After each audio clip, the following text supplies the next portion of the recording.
Act is on its way to the Senate for a vote after passing the House last week. Now, that legislation rolls back much of the tough bank regulations and consumer protections that were put in place after the financial crisis by the 2010 Dodd-Frank Act. Now, Congresswoman Marcia Carolyn is one of the active proponents of Wall Street reform, and I spoke to her earlier about the future of the banking system. Congresswoman, thanks so much for joining us today. Thank you very much for the opportunity, Baker. Well, so of course we were all transfixed by Jim Comey's testimony last week, but a lot of people didn't realize that the House passed a pretty substantial bill last week called the Financial Choice Act. It's a pretty highly controversial bill. Of course, it was voted down by party lines on Friday. Which basically kind of guts a lot of the key regulatory banking reforms that President Obama had established back during his presidency. So, Congresswoman, maybe tell our viewers a little bit about the Financial Choice Act and what is the likelihood that this actually gets passed in the Senate? Well, if you're old enough to remember 2008, the United States had a terrible financial crash. And the American people, over my objections, ended up bailing out the biggest banks in the country responsible for all the chicanery. None of their top executives ever went to jail. And 15 million Americans lost their homes. Another 5 million are still underwater. The situation was not pretty. And if you look at the structure of the U.S. banking system today, 6 banks control 2/3 of the money. Just think about this. And one of the reasons that there was debate last week in the Congress is because the very same forces were at work, the ones that control the majority of money now, trying to reduce the regulation and oversight that we have put in place across the government of the United States. Is it perfect oversight? No. Boy, I could talk a lot about that. Congresswoman, of course, also part of this changing in the rules will gut quite a bit of the Consumer Financial Protection Bureau. Also, there's parts of the fiduciary rule. A lot of our viewers may not know what that is. It basically is banks and investors basically have to act in the best interest of their clients. So why do Republicans not view the fiduciary rule as an important thing? I guess you could say that they believe in speculation and risk, no matter the consequences. I am someone who's much more prudent. I believe that there need to be rules in the financial system so everybody plays fairly. That is not happening now.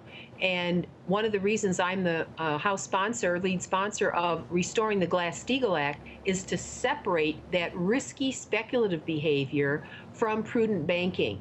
The bill last week did nothing about that. And so these big banks, if you're out there and you're a depositor in any bank, the bank should be paying you rent for your money. And the question is, how much are they paying you if you're a good saver? Back in the 1980s, believe it or not, certificates of deposit paid people, especially our seniors who've saved for their retirement, 5 to 10%. When I say that to the millennials, they go, what? Right. 10%?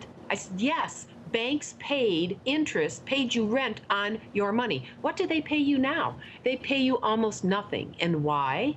Because they are diverting those assets to speculative investments. Your money is being put in speculation and you're not being rewarded. You're not being paid for your money.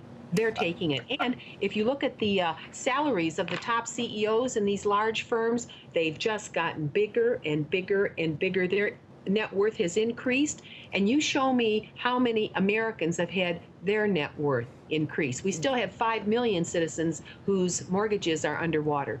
Yeah, I want to get to your bipartisan amendment that you've proposed here in just a minute. But one of your Democratic colleagues, a frequent guest on our show, Maxine Waters from California, called the Choice Act that was just passed last week, quote, one of the worst bills I've seen in my time in Congress.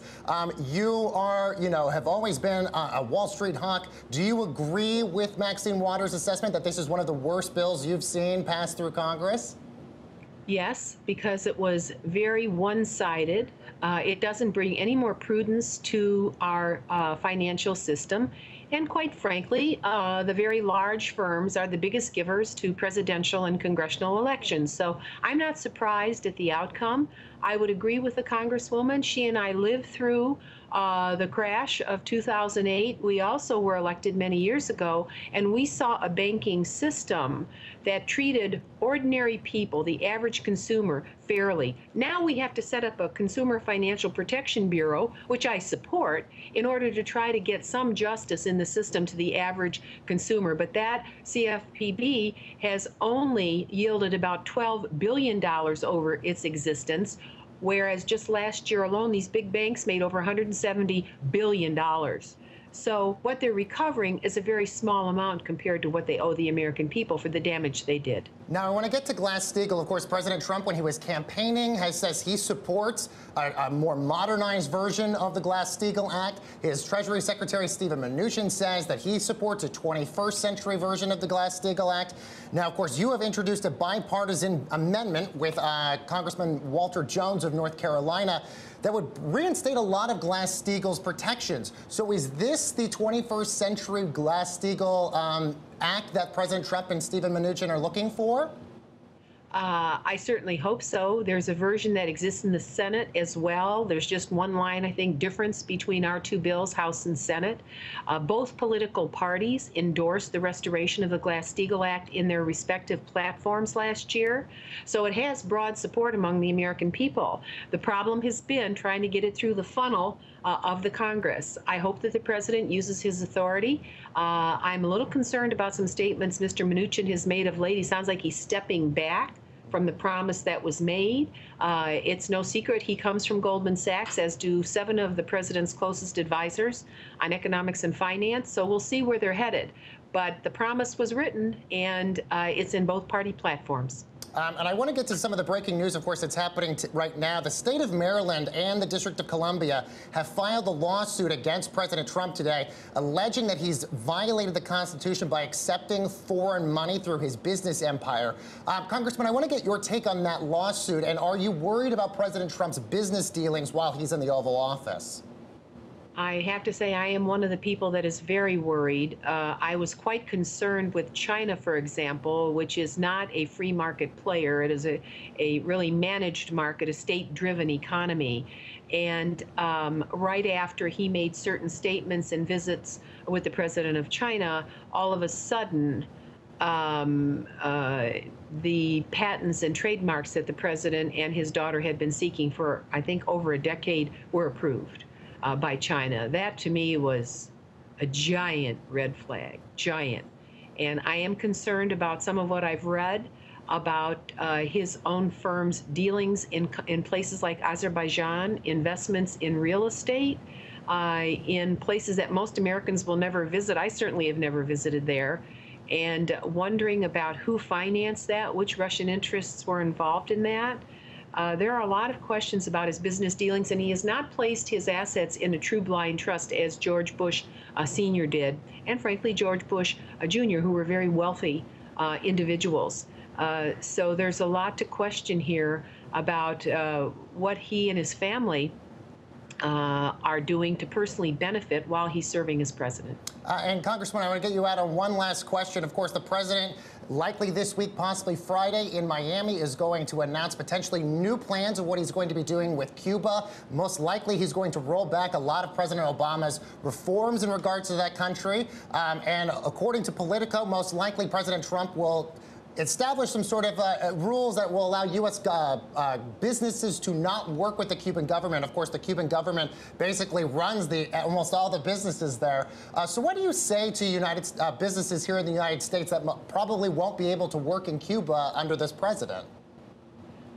That's a really hot button issue. My state, for example, wants to sell dry milk to Cuba. And probably the best thing that could happen is an opening with Cuba, so families could visit one another. We could exchange baseball teams. We got the Mud Hens in Toledo. We got the Indians over there in Cleveland. And we could have exchanges that are not political, so to speak. And I think family reunification is really important. I think the ability to sell rice, to sell milk, products that they need, medical devices, pharmaceuticals. These are products that the Cuban people want and cannot get. Religious, even the Pope made quite a statement by visiting Cuba. So I think that we need to not be closed, but to be open. It's so close to our shores. And we don't need, and it's an island. I mean, it's beautiful. I visited there. I'm one of the members that has visited there. And it needs a lot of investment, and I think that the market would work. We have military base, Guantanamo on Cuba. We've had it for many years, so we have a military presence there. I just think that we need to live here in the 21st century, not the 20th. Congresswoman Marcia Carolyn from Ohio, we really appreciate you joining us today. Thanks so much. Thank you very much.